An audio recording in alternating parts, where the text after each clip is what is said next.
તો દોસ્તો અત્યારે અમારા કાકીમાં બા ફરીથી પાછા આવી ગયા છે. જય શ્રી કૃષ્ણ બા. જય શ્રી કૃષ્ણ, જય માતાજી.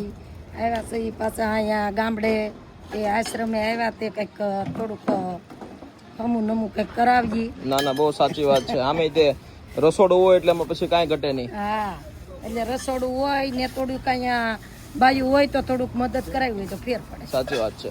તો કાકીમાં શું કહેશો આજે?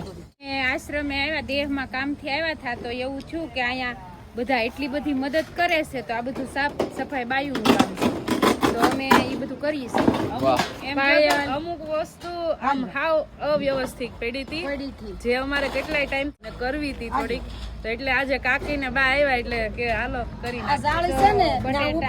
ત્યાં રસોડામાં જવા દે. બટેટા પછી બાજરાનો લોટ, આજે જગ્યા હતી ને બાજરી જે કઈ બધું કામનું નો કામનું બધું ભેગું હતું. આદમીને શું હોય એને નો ખબર પડે. સાચી વાત છે. તો બાયુનું આ ઘર છે. તમે સોશિયલ મીડિયા આશ્રમે મદદ તો એમ કે મંડળ હોય બેનોનું તો 1 તારીખે આવજો તો અમે આવવાના છીએ. તો ઘઉંની થોડીક સાફ સફાઈ છે તે 2 દિવસ કરવાના છે તો હું આવી.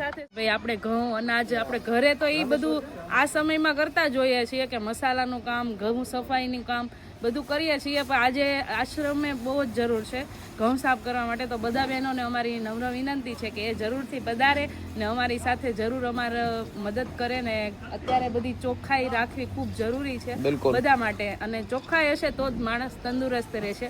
ને અહીંયા આપણે થોડું રસોડું બને છે ને તો એ બસ અત્યારે થોડુંક અડધું આમ તો મેન કામ તો એનું થઈ ગયું છે. તો બધાને ખૂબ ખૂબ આભાર તમારા બધાના સાથ અને સપોર્ટથી અમે આટલા શું કહેવાય કે આગળ આ કામ ચલાવી શક્યા છીએ.